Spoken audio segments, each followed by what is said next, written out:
On to the 8th on the programme. Race number 8 on the card is a Class 3 1200-metre dash here, headed by Handsome Bobo. Back into Class 3 company. Likes to roll forward. He's got barrier 11 though. Music Edition. Runner-up on debut at big odds. Alexi Bedell ride from barrier 12. Key Witness, a 4-time course and distance winner. Endearing gets the blinkers back on. Racing Fighter will jump from barrier 2, and Zach Purton on his way goes up in class. Last start course and distance winner. His first time in this class in actual fact. Bold Elite was favourite at Happy Valley over 1,000 metres last time out. Down the field, and Young Legend, they take the blinkers off. He was behind Speedy King last time. That was over the 1,000.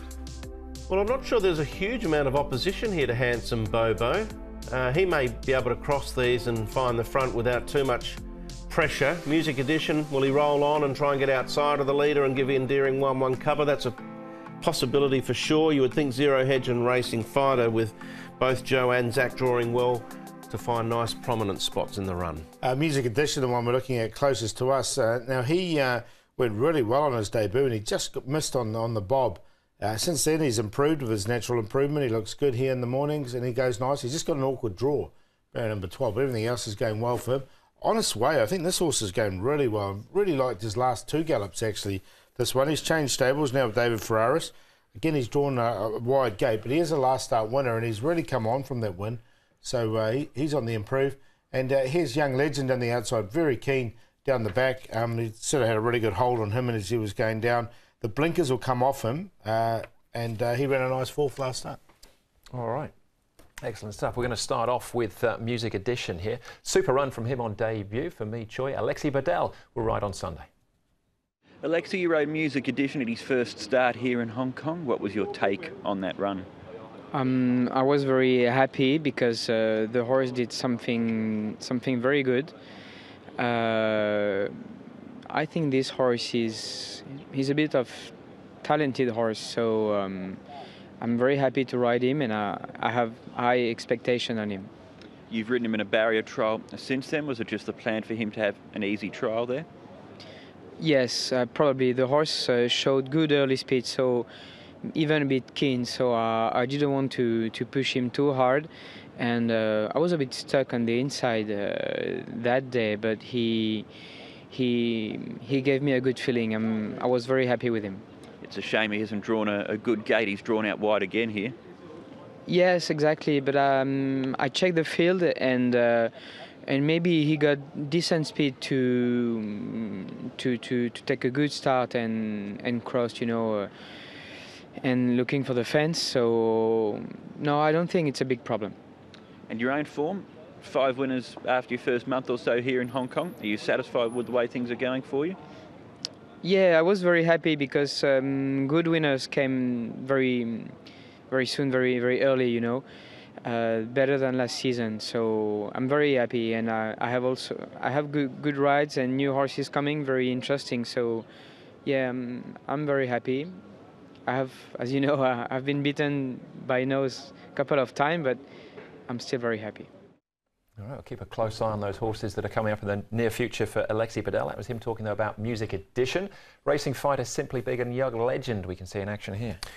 Yeah, Racing Fighter is drawn barrier at number 2, stepping up from the 1,000 metres, going in 4th up. Simply Big, Paul, he's one you've given a little bit of a squeak to on 1 or 2 occasions. And Young Legend, I think getting to 1,200 is better for him, but he's also a point away from a drop in class where he'd be much better suited. Yeah, I haven't got Simply Big in. I have got the other one in, though, Racing Fighter. I just think up to the 1,200 looks ideal for him. He didn't get the clearest of runs in that one either. All right. The form behind Starling City's good. Yeah, absolutely. Yeah, he's won his last 2.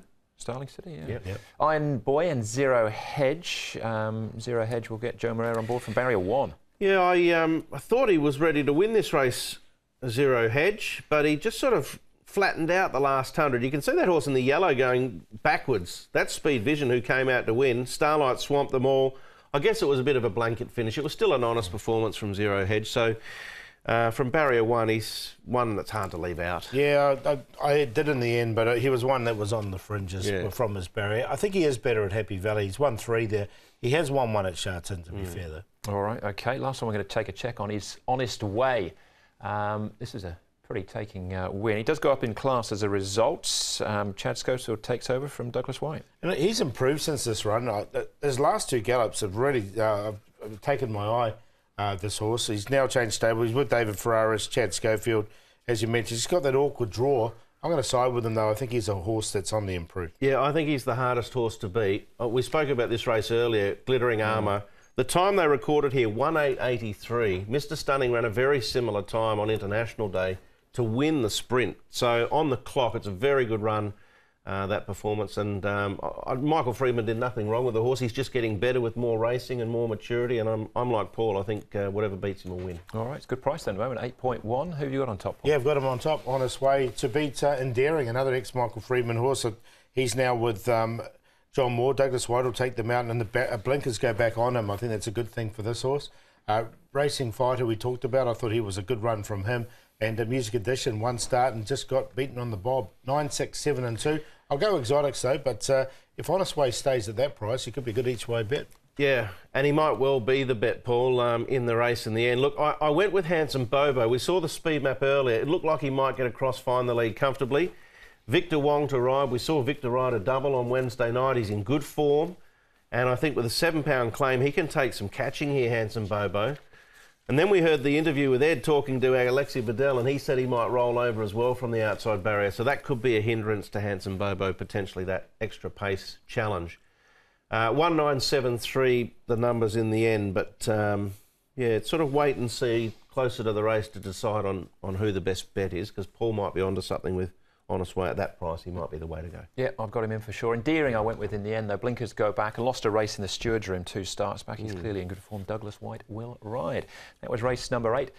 Still 3 more races to go. The feature is up next. That's race 9, the Look Fook Jewellery Cup.